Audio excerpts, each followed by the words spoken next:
한민서의 세상에서 밤은 영원했다.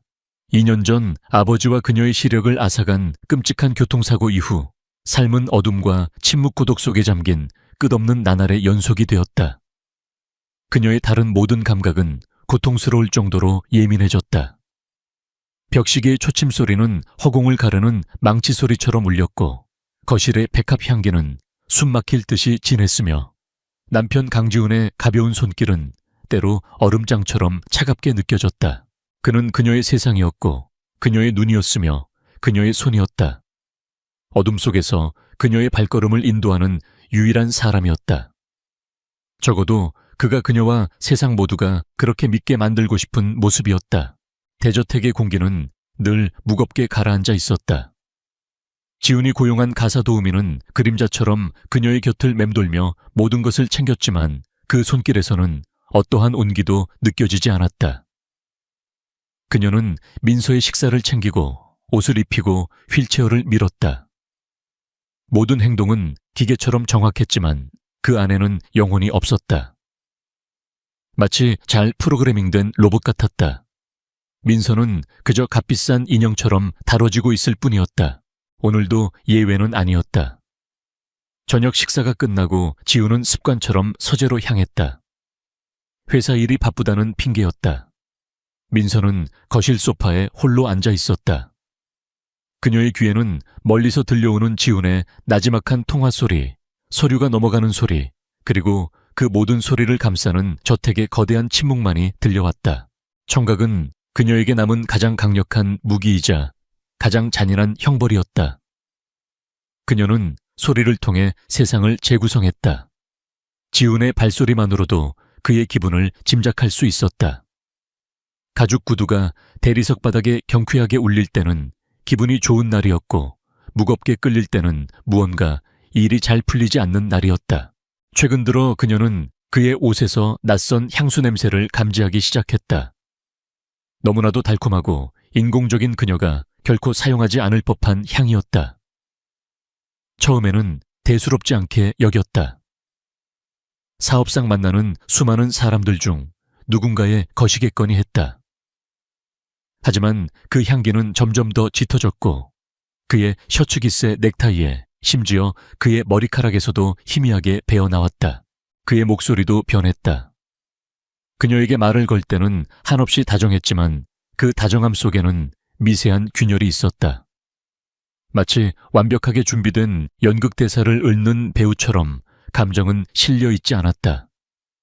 특히 회사 이야기를 할 때 그는 종종 중요한 부분을 건너뛰거나 애매하게 얼버무렸다. 진성그룹은 아버지의 피와 땀이 서린 곳이자 언젠가는 그녀가 이끌어야 할 곳이었다. 비록 지금은 볼 수 없지만 그녀는 여전히 회사의 모든 것을 알고 싶었다. 민서야 피곤하지? 방에 들어가서 좀 쉴까?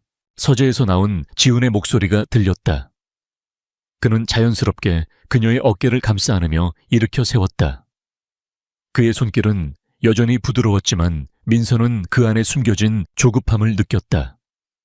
그는 그녀가 잠자리에 들기를 바라고 있었다. 아니요, 괜찮아요. 오늘 회사에서는 무슨 일이 있었어요? 신규 프로젝트는 어떻게 되어가요? 민서는 애써 평온한 목소리로 물었다. 그녀의 질문에 지훈의 몸이 순간적으로 굳어지는 것이 느껴졌다. 아, 그거 순조롭게 진행되고 있어. 걱정할 것 없어. 당신은 그저 편안하게 쉬면서 건강만 챙기면 돼. 모든 건 내가 알아서 할 테니. 그의 대답은 언제나 같았다. 내가 알아서 할게. 그 말은 그녀를 위한 배려가 아니라 그녀를 철저히 배제시키기 위한 벽이었다. 민서는 더 이상 묻지 않고 순순히 그의 부축을 받으며 침실로 향했다. 그날 밤 민서는 잠을 이룰 수 없었다.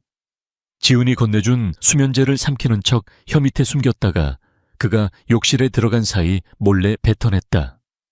불면의 밤이 길어질수록 그녀의 감각은 더욱 날카롭게 곤두섰다. 자정이 넘은 시각 현관문이 조심스럽게 열리는 소리가 들렸다.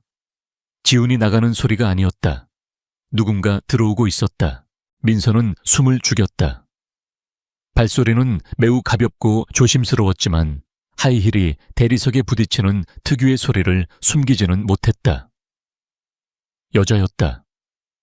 그리고 그 여자의 몸에서는 지훈의 옷에서 나던 바로 그 향수 냄새가 났다. 민서는 심장이 얼어붙는 것을 느꼈다. 여자는 곧장 거실로 향하는 듯 했다. 그리고 잠시 후 지훈이 침실에서 빠져나가는 소리가 들렸다. 그는 그녀가 깊이 잠들었다고 확신하는 듯 아주 조용히 움직였다. 민서는 천천히 침대에서 일어나 벽을 더듬으며 문으로 다가갔다. 문틈으로 새어나오는 빛은 없었지만 소리는 선명하게 들려왔다. 거실에서 나누는 두 사람의 은밀한 대화가 그녀의 귀를 파고들었다. 자기야, 정말 이대로 괜찮을까? 한민서, 저 여자, 혹시라도 눈치채면 어떡해? 여자의 목소리는 교태가 넘치면서도 어딘가 불안해 보였다. 최유라 회사의 고문 변호사였다. 민서는 그녀의 목소리를 기억했다. 몇 번인가 지훈이 서류 문제로 집에 데려온 적이 있었다. 그때마다 그녀는 민서에게 깍듯하게 대했지만 그 예의 바름 뒤에 숨은 경멸을 민서는 본능적으로 느꼈었다. 걱정 마, 유라야. 저 여자는 이제 아무것도 아니야. 눈먼 장님에 내가 주는 약 없이는 잠도 못 자는 인형일 뿐이라고. 세상은 전부 내가 얼마나 헌신적인 남편인지 칭송하고 있어. 누구도 나를 의심하지 않아. 지훈의 목소리는 잔인할 정도로 차가웠다. 민서에게 말할 때와는 전혀 다른 그의 본성이 그대로 드러나는 목소리였다. 민서는 차가운 문에 이마를 기댄 채 떨리는 숨을 삼켰다. 그래도 진성그룹 지분은 거의 다 저 여자 이름으로 되어 있잖아. 아버지가 유언장에 그렇게 남겼다며. 그래서 지금 작업하고 있잖아. 당신이 도와주고 있고 조금씩 내 이름으로 돌려놓는 중이야. 이사회 임원들도 대부분 내 사람으로 심어놨어. 한민서는 그저 내가 회사를 완전히 장악할 때까지 필요한 얼굴마담일 뿐이야. 모든 게 끝나면. 지훈의 말이 잠시 끊겼다. 그 뒤에 이어진 침묵이 더 소름 끼쳤다. 최유라가 속삭이듯 물었다. 끝나면 저 여자는 어떻게 할 건데? 민서는 귀를 막고 싶었지만 몸이 움직이지 않았다. 그녀는 들어야만 했다. 자신의 운명이 어떻게 결정될 것인지를. 걱정 마. 2년 전 그 사고처럼 아주 자연스러운 사고가 또 한 번 일어날 테니 이번에는 확실하게. 지훈의 마지막 말은 사형 선고와도 같았다. 민서의 세상이 무너져 내렸다. 아버지를 앗아간 그 사고가 단순한 사고가 아니었을 수도 있다는 끔찍한 의심이 온몸을 꿰뚫었다. 그리고 이제 그들은 자신마저 제거하려 하고 있었다. 사랑했던 남편, 자신의 모든 것을 걸고 믿었던 그 사람이 악마였다. 자신의 불행을 발판 삼아 모든 것을 빼앗고 마지막에는 목숨까지 노리는 악마. 두 사람의 음탕한 웃음소리와 잔이 부딪히는 소리가 들려왔다. 그들은 그녀의 집에서 그녀의 불행을 축배 삼아 자신들의 미래를 축하하고 있었다. 민서는 조용히 침실로 돌아와 침대에 누웠다. 눈에서는 눈물이 흘렀지만 소리내어 울지는 않았다. 어둠 속에서 그녀는 두 주먹을 피가 나도록 세게 쥐었다. 그들의 웃음소리가 멀어지고 새벽의 희미한 기운이 창문을 물들일 때까지 그녀는 뜬 눈으로 밤을 새웠다. 고통과 절망이 온몸을 휘감았지만 그보다 더 뜨거운 것이 그녀의 심장에서 타오르기 시작했다. 그것은 분노였다. 배신감에 대한 처절한 분노, 그리고 반드시 살아남아 모든 것을 되찾고 그들을 심판하겠다는 강철 같은 의지였다. 어둠은 더 이상 그녀를 가두는 감옥이 아니었다. 이제 이 어둠은 그녀가 복수를 계획하고 칼을 가는 가장 완벽한 장막이 될 것이었다. 강지훈과 최유라는 눈먼 암사자를 우리 안에 가뒀다고 생각하겠지만 그들은 곧 알게 될 것이다. 그들이 가둔 것은 암사자가 아니라 어둠 속에서 더욱 강해지는 괴물이라는 것을. 그들의 달콤한 꿈은 곧 악몽으로 바뀔 터였다. 그리고 그 악몽의 시작은 바로 오늘 밤부터였다. 다음 날 아침 태양은 어김없이 떠올랐지만 한민서의 세상은 여전히 암흑이었다. 하지만 어제의 어둠과는 달랐다. 이전의 어둠이 절망과 체념의 색이었다면 오늘의 어둠은 폭풍전야의 고요함과 냉정한 결의로 가득 차 있었다. 그녀는 밤새 한숨도 자지 못했다. 강지훈과 최유라의 추악한 대화가 뇌리에서 떠나지 않고 메아리 쳤다. 분노가 심장을 태울 듯이 들끓었지만 그녀는 경솔하게 행동해서는 안 된다는 것을 알았다. 그들의 소나기에서 벗어나 방역하기 위해서는 철저한 계획이 필요했다. 아침 식사를 위해 가사 도우미가 그녀를 식탁으로 안내했을 때 지우는 이미 자리에 앉아 있었다. 그는 늘 그랬듯 완벽한 남편을 연기했다. 민서야, 잘 잤어. 어젯밤에 푹 잔 것 같아 보이네. 그의 목소리는 꿀처럼 달콤했지만 민서에게는 독처럼 느껴졌다. 그녀는 속으로 치미는 경멸감을 억누르며 희미하게 미소 지었다. 어둠 속에서 표정을 숨길 수 있다는 것이 처음으로 다행스럽게 느껴졌다. 네, 덕분에요. 당신은요, 회사 일 때문에 늦게까지 힘드셨죠? 그녀는 연약하고 걱정스러운 아내의 목소리로 대답했다. 그녀의 연기에 지우는 아주 만족한 듯 했다. 그는 부드럽게 그녀의 손을 잡았다. 그의 차가운 손길에 소름이 돋았지만 민서는 내색하지 않았다. 난 괜찮아. 당신만 잘 있으면 돼. 식사가 진행되는 동안 지우는 어젯밤 최유라와 함께 그녀의 재산을 어떻게 빼돌릴지 논의했던 바로 그 입으로 앞으로 있을 부부 동반 자선 행사에 대해 짓거렸다. 그는 세상 사람들 앞에서 얼마나 자신이 헌신적인 남편인지를 과시할 생각에 들떠 있었다. 민서는 묵묵히 수프를 떠먹으며 그의 말을 듣고 있었다. 모든 감각을 동원해 그의 목소리에 숨겨진 미세한 거짓과 위선을 포착하려 애썼다. 그녀는 깨달았다. 지난 2년간 그녀는 절망에 빠져 너무 많은 것을 놓치고 있었다는 것을. 그녀의 무뎌진 감각과 세상과의 단절이 바로 강지훈이 원했던 것이었다.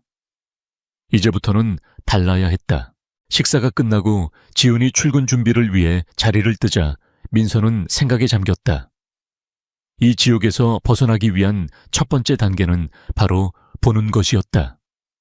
눈을 되찾아야 했다. 그래야만 그들의 움직임을 파악하고 증거를 잡고 반격할 수 있었다. 문득 아버지와의 대화가 뇌리를 스쳤다. 사고가 나기 몇 달 전 아버지는 저녁 식사 자리에서 흥분된 목소리로 새로운 의료 기술에 대해 이야기했었다. 민서야, 내 오랜 친구인 다니엘 킴 박사가 대단한 걸 개발 중이야. 시신경 손상 환자들을 위한 획기적인 치료법이라더구나. 아직 임상 단계지만 성공한다면 기적을 만들 수 있을 거래. 다니엘 킴. 세계적인 뇌신경과학 권위자. 한국계 미국인인 그는 아버지와는 학창시절부터 막역한 사이였다. 아버지는 그의 연구를 위해 남몰래 거액을 후원하기도 했다. 그 희미한 기억의 조각이 절망의 어둠 속에서 한 줄기 빛이 되었다. 문제는 어떻게 그와 연락하느냐였다. 집안의 모든 전화는 도청될 위험이 있었다. 자신의 휴대폰은 물론 집사의 전화조차 지훈의 감시 아래 있을 가능성이 높았다. 외부와의 모든 소통이 차단된 완벽한 감옥이었다. 그때 또 다른 기억이 떠올랐다.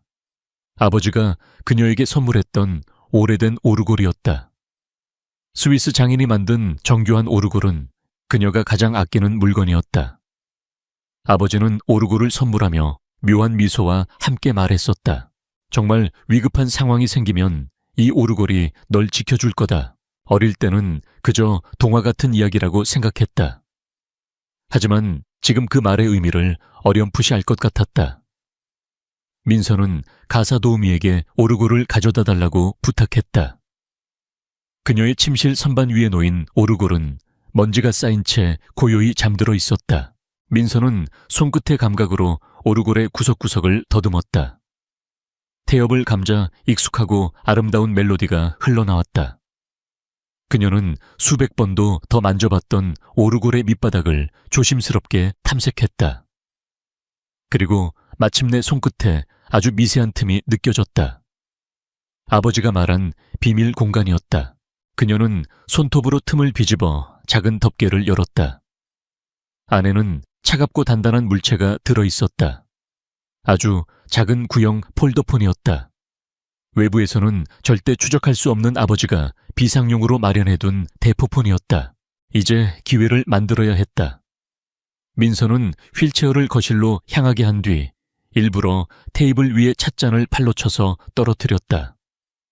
요란한 소리와 함께 찻잔이 깨지고 뜨거운 차가 바닥에 쏟아졌다. 어머나 사모님 괜찮으세요? 가사도우미가 놀라 달려왔다. 미안해요. 내가 부주의했네요. 손이 미끄러졌어요. 다치지 않았으니 어서 치워주세요.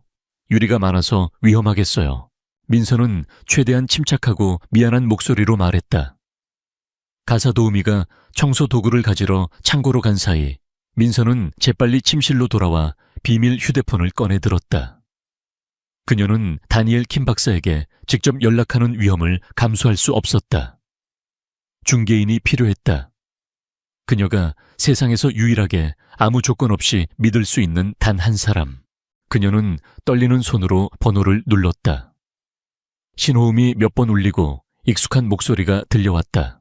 여보세요? 서연아, 나야 민서. 수화기 너머로 잠시 침묵이 흘렀다. 박서연. 대학 시절 내내 붙어 다녔던 지금은 뉴욕에서 큐레이터로 일하는 그녀의 가장 친한 친구였다. 민서, 한민서 세상에 이게 얼마만이야. 잘 지냈어. 목소리가 왜 그래? 서연의 반가움과 걱정이 뒤섞인 목소리에 민서는 눈물이 터져 나올 것 같았지만 가까스로 참았다. 서연아 미안해. 길게 통화 못해. 부탁할 게 있어서. 아주 중요하고 비밀스러운 일이야. 민서는 강지훈의 배신에 대해서는 말하지 않았다. 친구를 위험에 빠뜨릴 수는 없었다. 대신 자신의 눈 상태와 아버지의 친구였던 다니엘 킴 박사에 대해 설명하며 그와의 연락을 주선해달라고 부탁했다. 모든 것이 비밀리에 진행되어야 한다고 남편은 절대 알아서는 안 된다고 여러 번 강조했다.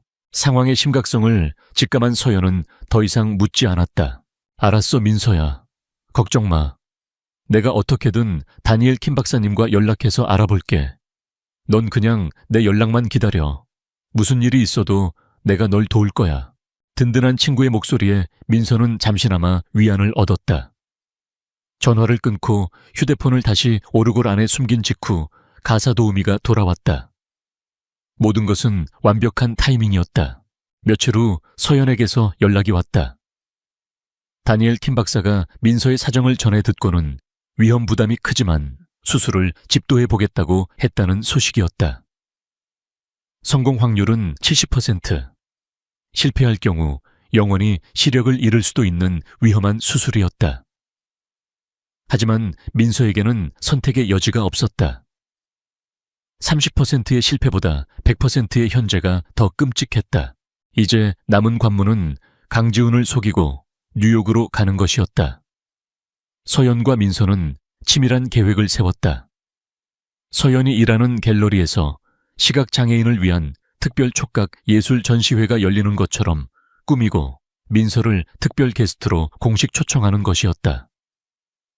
세계적인 자선단체와 연계된 권위 있는 행사처럼 보이게 모든 서류와 이메일을 완벽하게 조작했다. 그날 저녁 민서는 저녁 식사 자리에서 조심스럽게 지훈에게 운을 띄웠다. 저기 지훈 씨, 부탁이 하나 있어요. 뭔데 말해봐. 지훈은 의외라는 듯 그녀를 바라보았다. 늘 수동적이고 아무런 요구도 없던 아내의 변화가 흥미롭다는 눈치였다. 대학 친구 서연이 기억하세요. 뉴욕에 있는 서연이가 갤러리에서 특별한 전시회를 여는데 저를 초청하고 싶대요. 시각장애인들을 위한 행사인데 제가 한국 대표로 참석해주면 의미가 클 것 같다고. 민서는 일부러 목소리를 떨며 자신 없는 태도로 말했다. 지훈은 잠시 생각에 잠기는 듯 했다. 그의 머릿속에서 빠르게 손익계산이 이루어지고 있음을 민서는 느낄 수 있었다.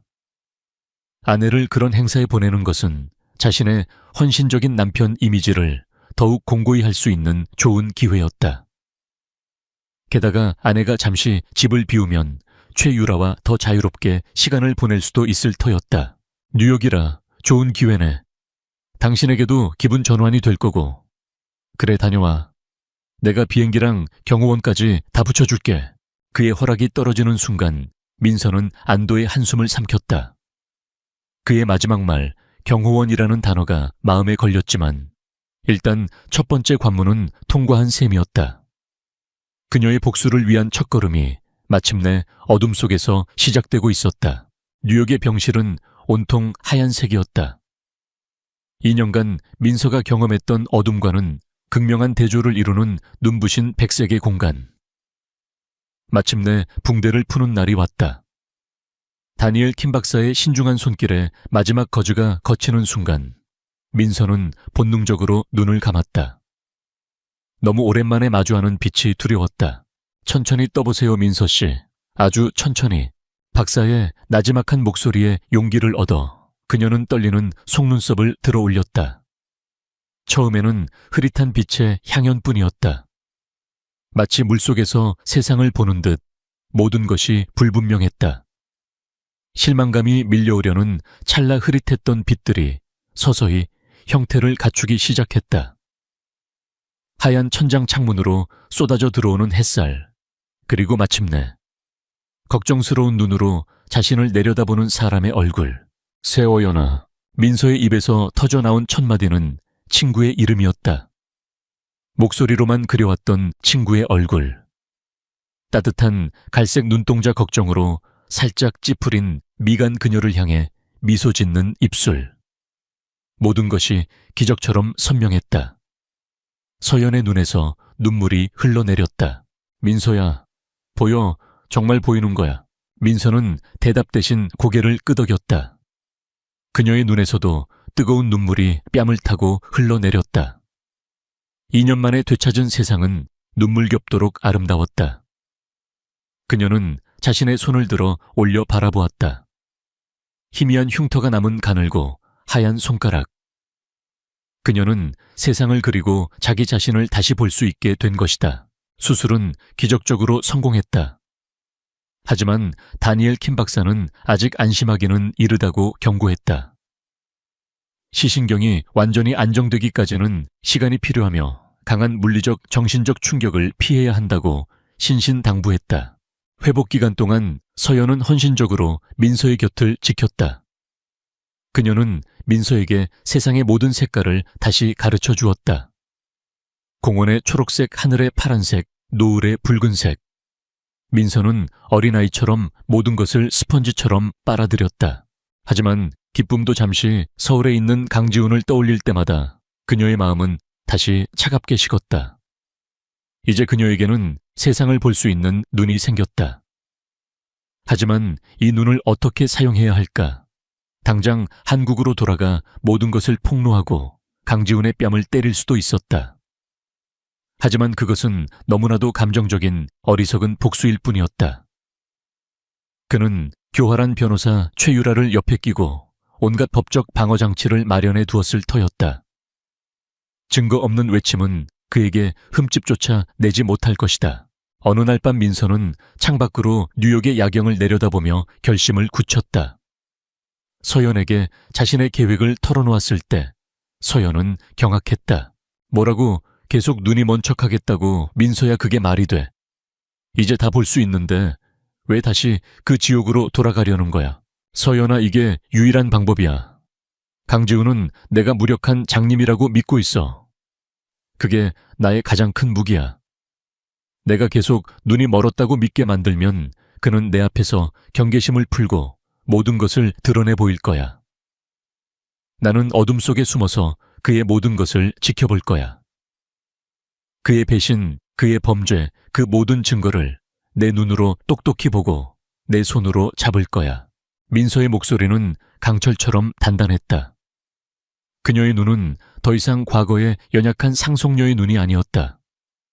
그곳에는 모든 것을 불태워 버릴 듯한 복수의 불꽃이 타오르고 있었다. 서연은 친구의 결심을 꺾을 수 없음을 깨달았다. 대신 그녀는 민서의 가장 강력한 조력자가 되기로 결심했다. 남은 회복 기간 동안 민서는 눈을 치유하는 동시에 눈먼 사람의 연기를 완벽하게 다듬는 데 집중했다. 그녀는 시선은 허공에 고정한 채 고개를 움직이지 않고 주변을 파악하는 법소리와 촉각에 의존하는 척하며 실제로는 시각으로 얻은 정보를 처리하는 법을 맹렬히 연습했다. 그녀의 실명은 누구도 의심할 수 없는 완벽한 위장이 되어야 했다. 한 달 후 민서는 한국으로 돌아왔다. 인천공항 입국장 그녀를 마중 나온 강지훈의 모습이 보였다. TV 화면으로만 보던 그의 얼굴을 2년 만에 직접 마주한 순간이었다. 여전히 훤칠하고 매력적이었지만 그의 눈에는 탐욕과 오만이 번들거렸다.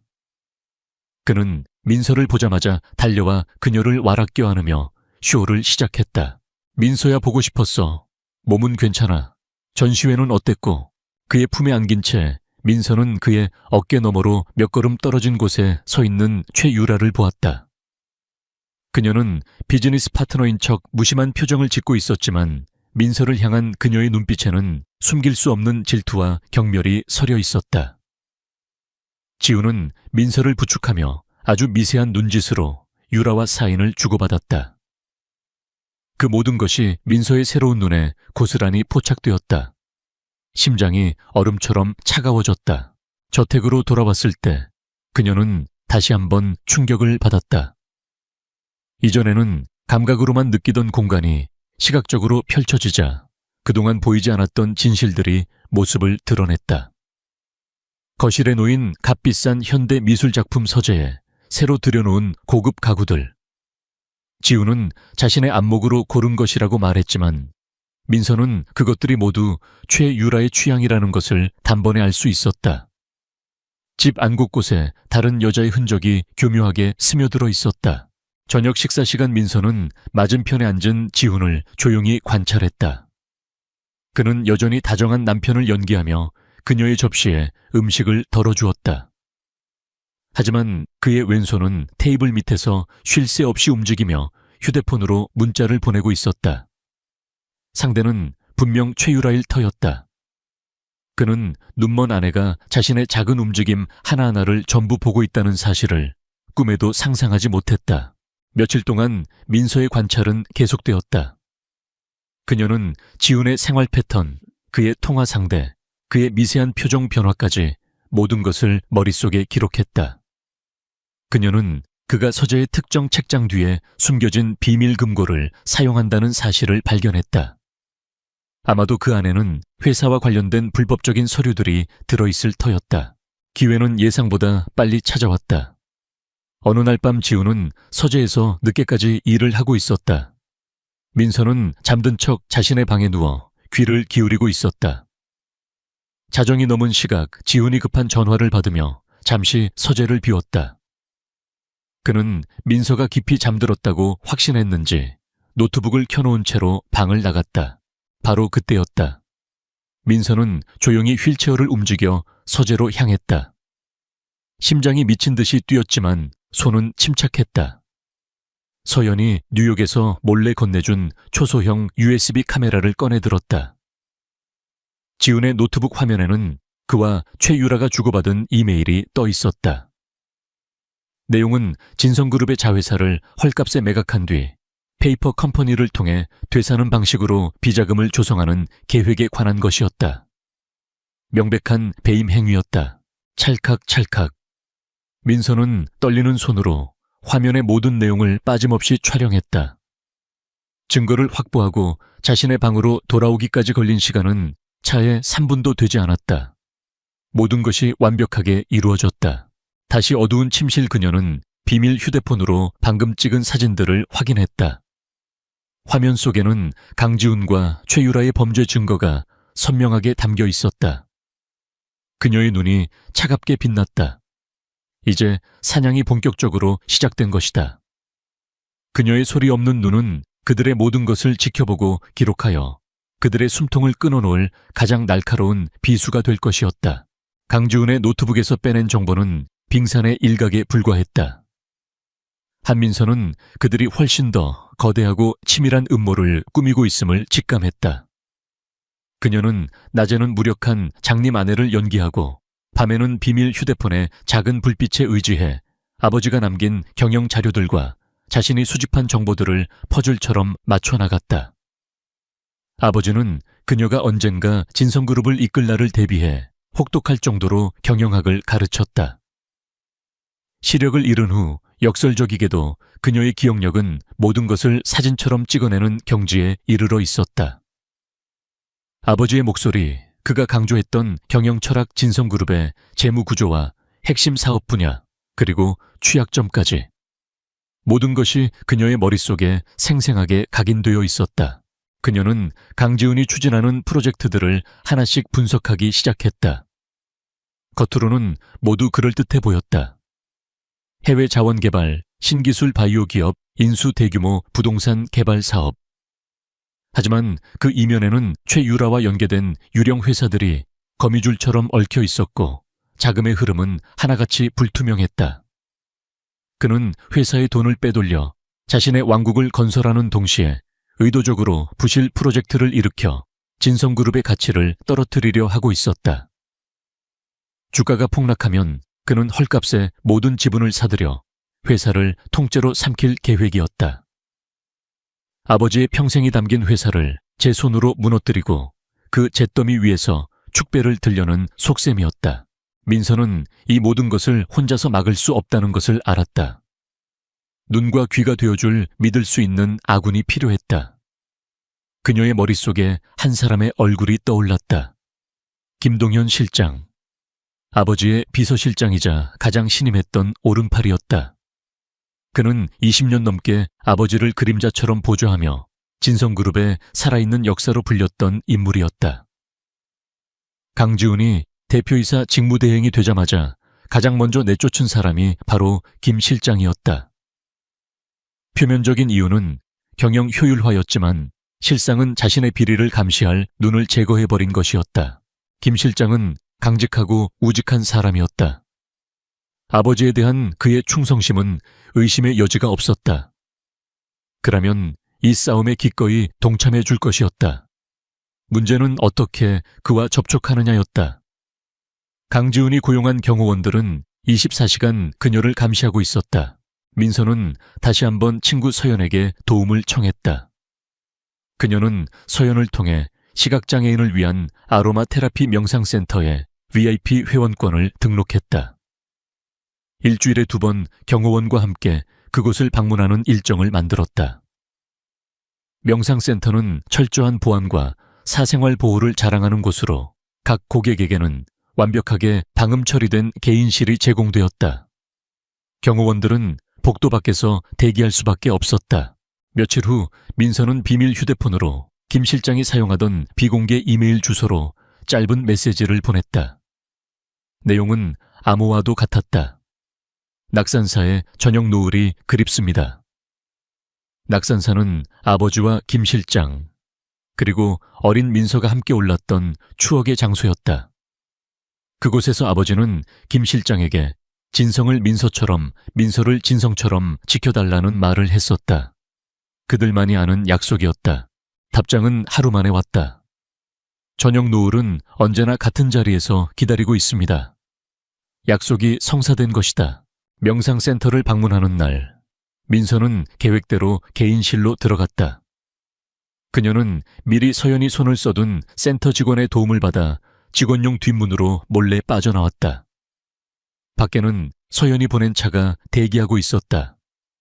10년 만에 다시 찾은 산사의 풍경은 여전했지만 그것을 바라보는 민서의 마음은 천길 낭떠러지 위에 서 있는 듯 위태로웠다.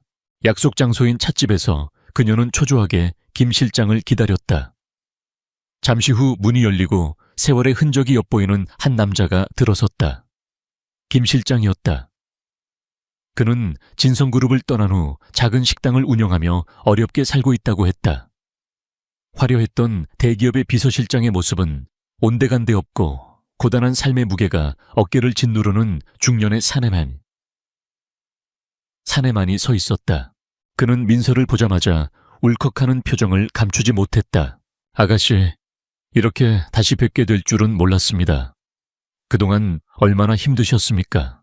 민서는 여전히 눈이 보이지 않는 것처럼 그의 목소리가 들려오는 방향으로 고개를 돌렸다.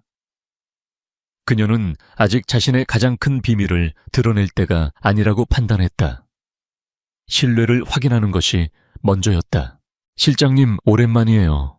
이렇게 갑자기 연락해서 죄송해요.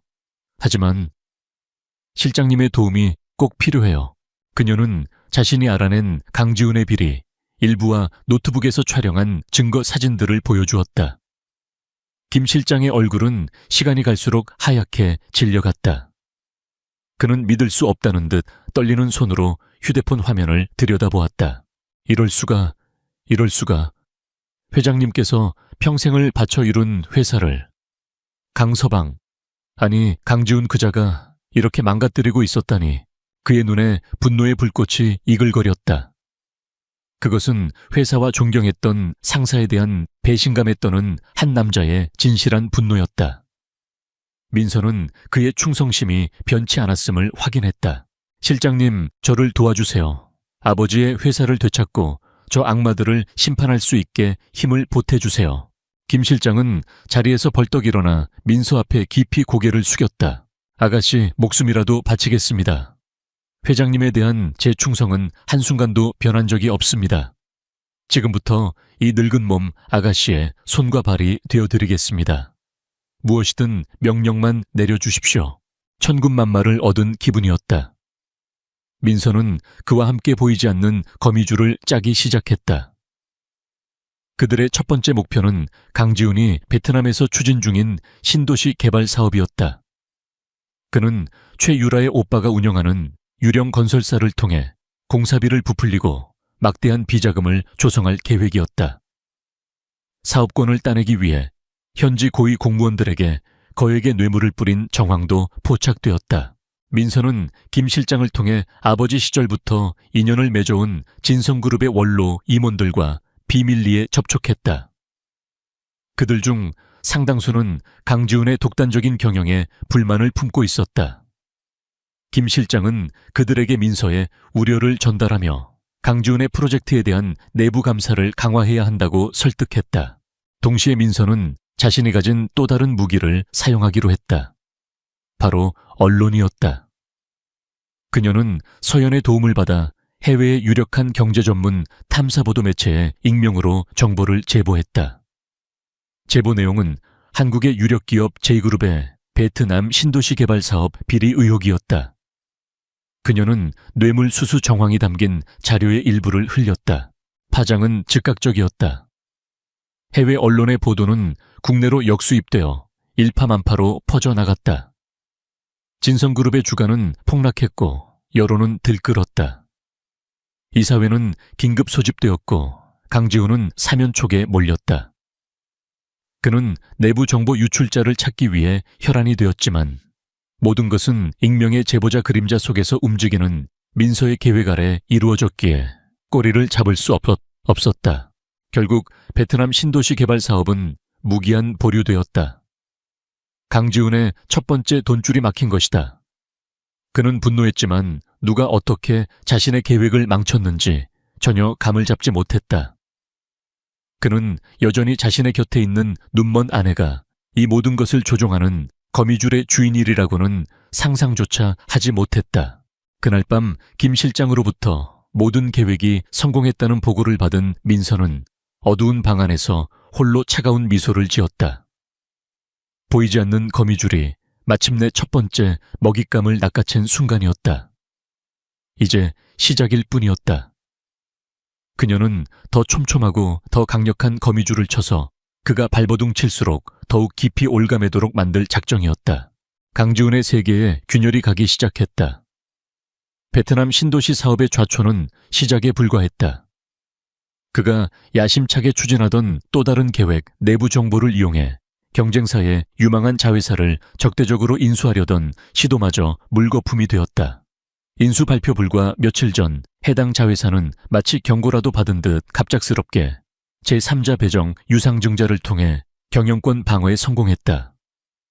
누군가 물밑에서 정보를 흘린 것이 분명했다. 분노와 불안이 지훈을 잠식했다. 그는 자신의 주변 모든 것을 의심하기 시작했다.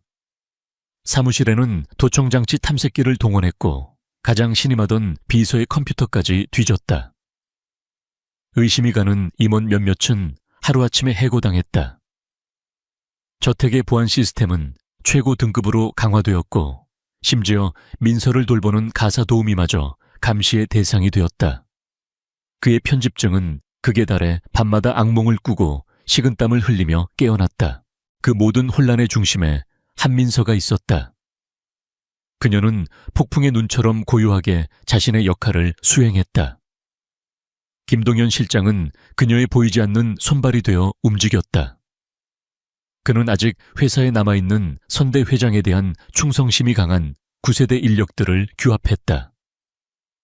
그들은 직접적으로 반기를 들지는 않았지만 민서의 지시에 따라 교묘하게 행정 절차를 지연시키거나 실수를 가장해 중요 서류를 누락시키는 방식으로 지훈의 발목을 잡았다. 예를 들어 지훈이 추진하던 해외 합작 법인 설립건은 담당 부장의 어처구니 없는 실수로 계약서의 핵심 조항이 잘못 번역되어 협상이 결렬되었다. 또 다른 인수합병 건은 재무팀의 한 직원이 실수로 자금 집행을 하루 늦추는 바람에 경쟁사에게 기회를 뺏기고 말았다. 이 모든 것은 우연과 무능으로 포장된 철저히 계획된 사보타주였다. 계획들이 연달아 실패하면서 지훈과 최유라의 관계에도 금이 가기 시작했다. 그들의 은밀한 만남은 더 이상 뜨거운 밀회가 아니었다.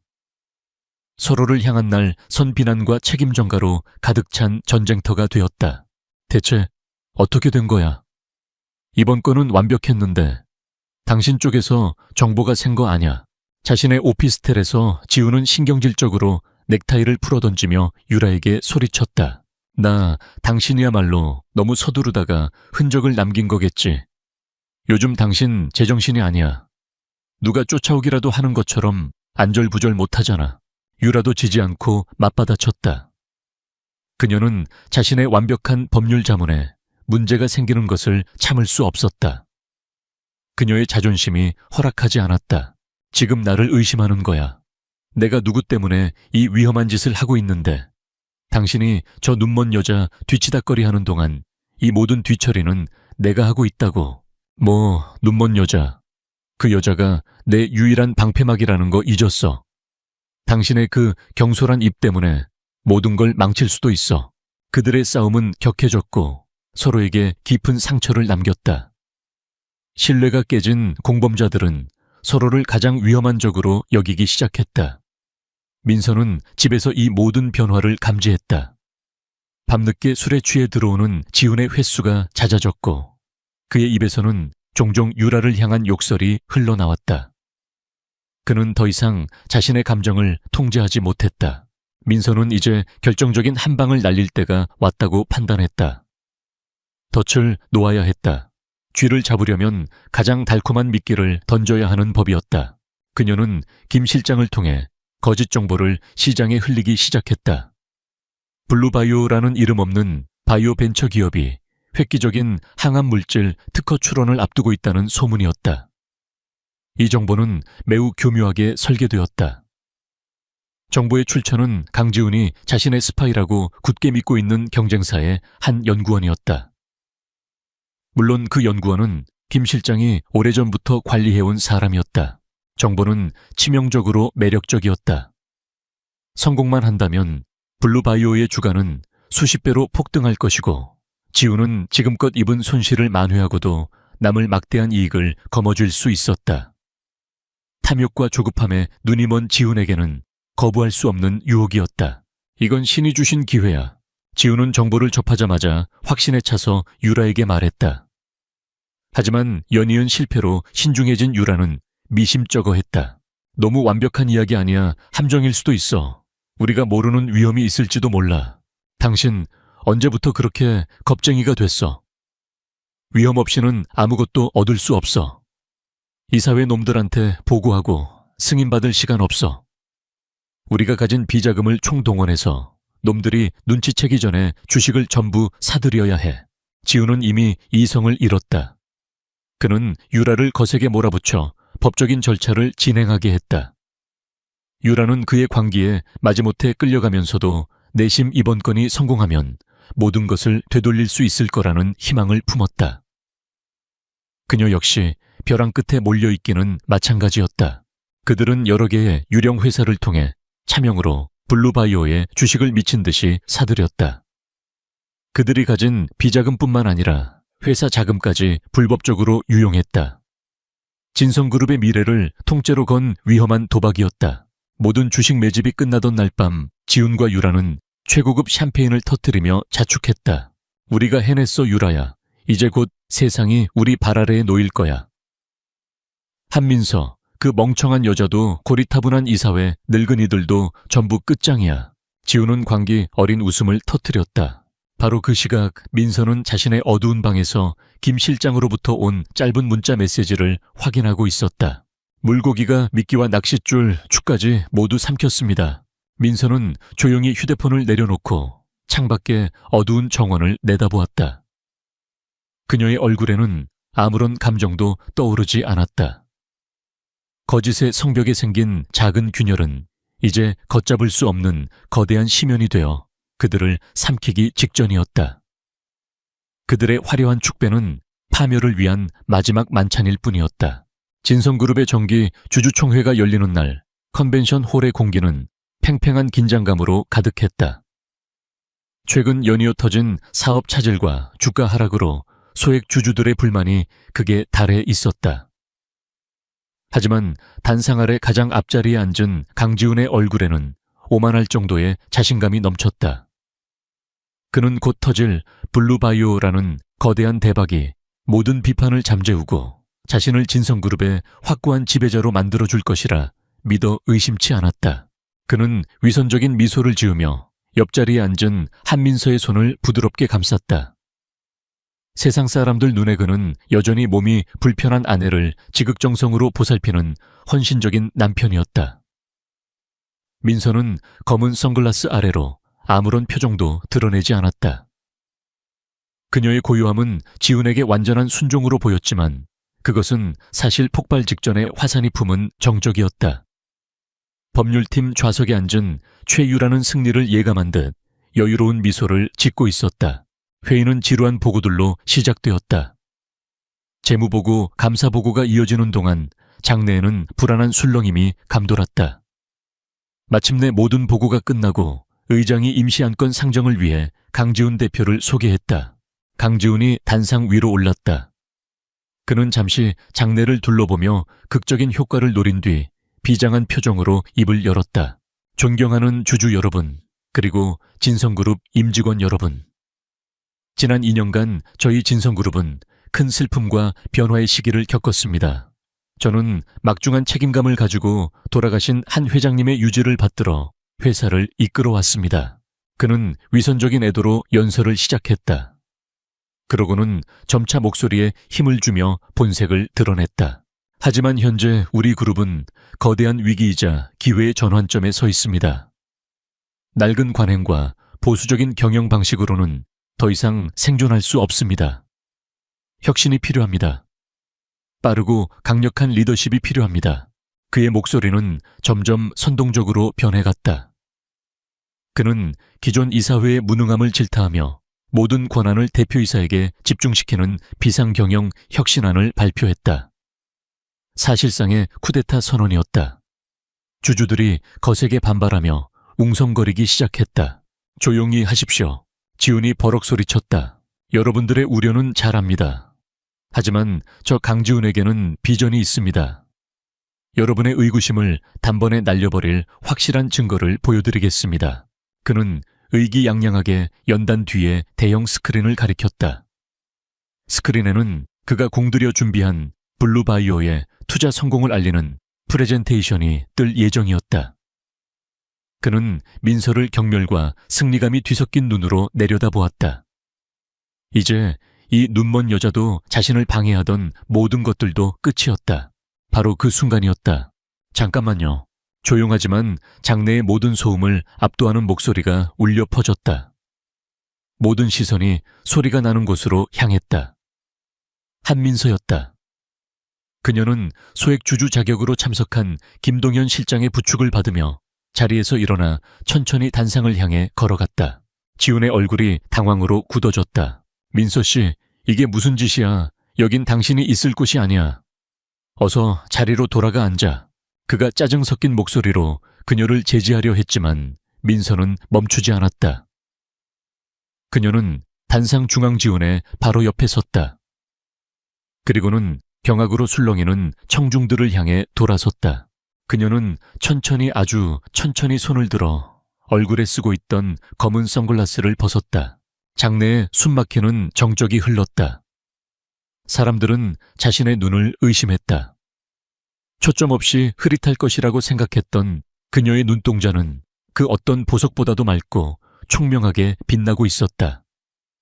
그 차갑고 강렬한 눈빛은 장내를 한 바퀴 훑은 뒤 마침내 강지훈의 눈에 꽂혔다. 지훈의 얼굴에서 핏기가 사라졌다. 그의 입이 벌어졌지만 아무 소리도 나오지 않았다. 공포와 불신이 그의 얼굴에 그대로 드러났다. 보여요. 마이크를 통해 증폭된 민서의 목소리가 컨벤션 홀 전체에 울려 퍼졌다. 이제 제게는 모든 것이 보여요, 강지훈 씨. 당신이 내 뒤에서 무슨 짓을 했는지 전부 다. 그녀의 말이 끝나기 무섭게 강지훈의 화려한 프레젠테이션이 떠야 할 대형 스크린이 갑자기 바뀌었다. 화면에 나타난 것은 지훈과 유라가 비자금 조성을 논의하며 주고받았던 이메일의 선명한 사진들이었다. 다음 순간 그들이 민서를 제거할 계획을 세우던 은밀한 대화의 녹음 파일이 소름 끼치는 음질로 흘러나왔다. 이번에는 확실하게 지훈의 잔인한 목소리가 울려 퍼지자 장내는 경악으로 아수라장이 되었다. 스크린에는 유령 회사들의 계좌, 거래 내역, 불법적인 블루바이오, 주식 매입 증거 자료들이 쉴 새 없이 펼쳐졌다. 그리고 마지막 결정타. 화면은 긴급 속보를 전하는 뉴스 채널로 바뀌었다. 바로 몇 분 전에 송출된 뉴스였다. 속보, 블루바이오, 항암신약 특허 사기 혐의로 검찰 압수수색, 주가 거래 정지. 모든 것이 끝이었다. 교진말, 저건 다 조작이야, 음모라고. 강지훈은 미친 사람처럼 소리쳤지만 그의 외침은 주주들의 분노와 야유에 묻혀버렸다. 최유라는 법률팀 좌석에서 완전히 얼어붙은 채 사색이 되어 스크린을 바라보고 있었다.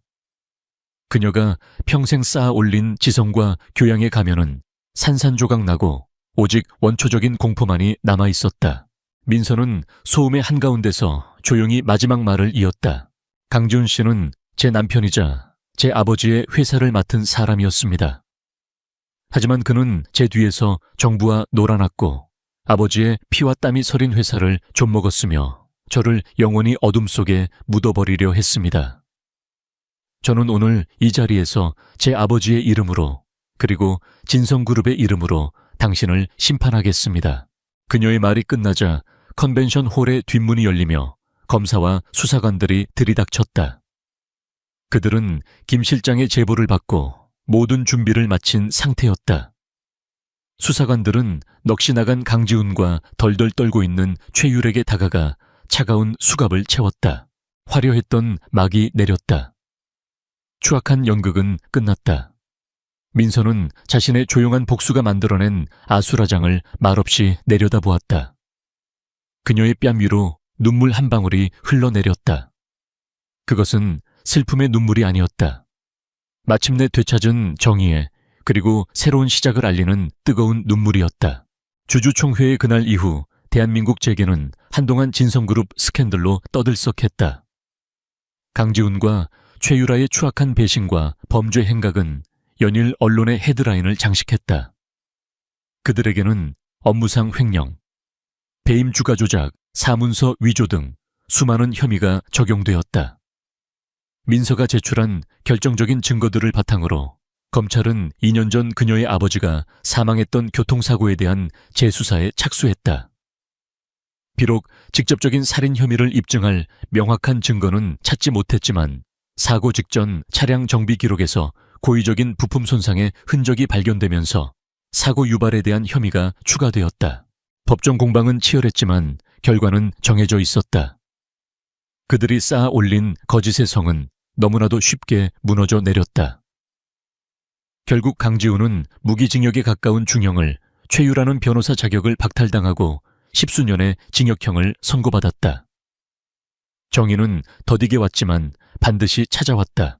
몇 달 후 한민서는 진성그룹의 임시 주주총회에서 만장일치의 지지를 받으며 정식 회장으로 취임했다.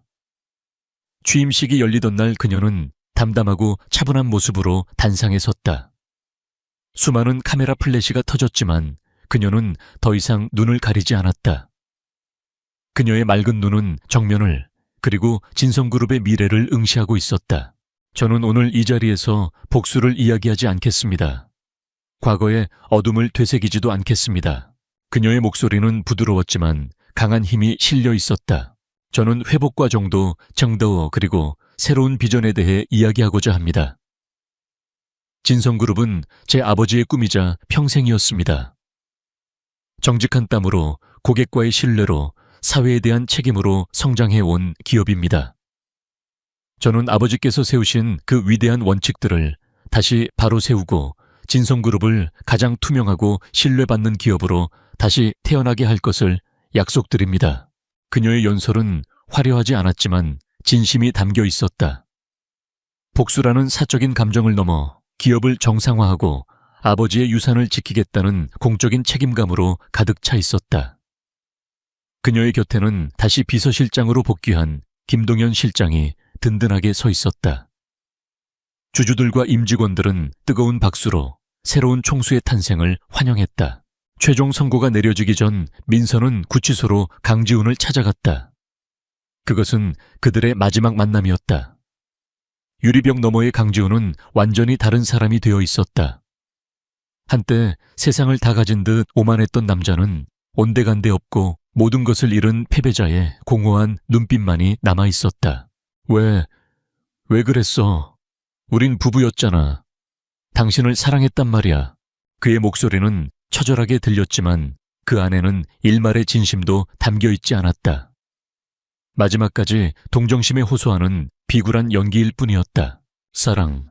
민서는 차갑게 되물었다.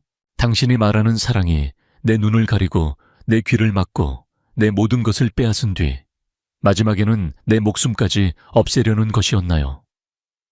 나는 당신을 증오해서 여기까지 온 것이 아니에요. 당신을 심판하는 것은 법의 몫이지 내 몫이 아니니까. 나는 단지 내 아버지의 자리를, 내 인생을 되찾고 싶었을 뿐이에요. 당신이 망가뜨린 모든 것을 제자리로 돌려놓고 싶었을 뿐입니다. 그녀는 더 이상 할 말이 없다는 듯 자리에서 일어났다. 돌아서는 그녀의 등 뒤로 지훈의 절규가 들려왔지만 그녀는 단 한 번도 뒤돌아보지 않았다. 그와의 악연을 자신의 손으로 완전히 끊어내는 순간이었다. 그가 파멸하는 모습을 보는 것은 통쾌하지 않았다. 그저 길고 길었던 악몽이 끝났다는 고요한 안도감만이 밀려왔다. 그 후 1년의 시간이 흘렀다. 한민서의 진성그룹은 빠르게 안정을 되찾았다. 그녀는 과감한 리더십으로 강지훈이 버려놓은 부실 사업들을 정리하고 신기술과 친환경 에너지 분야에 집중적으로 투자하며 회사의 체질을 완전히 바꾸어 놓았다.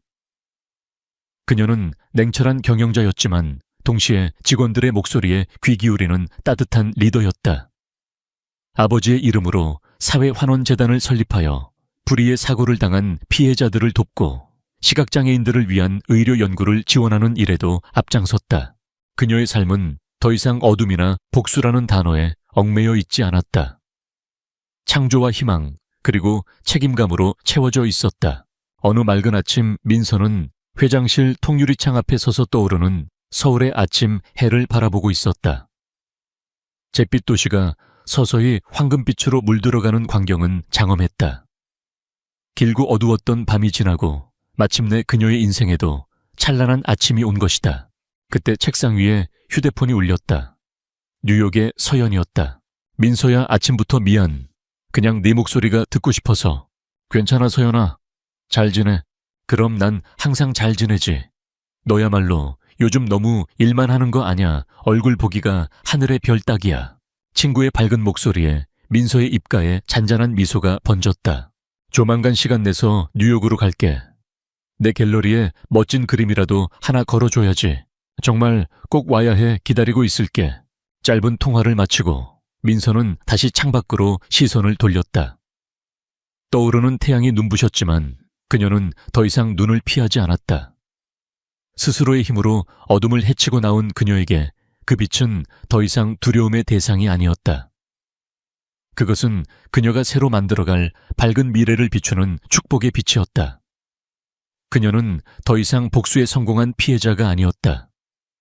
자신의 삶을 되찾고 스스로 빛을 만들어낸 강인한 생존자였다.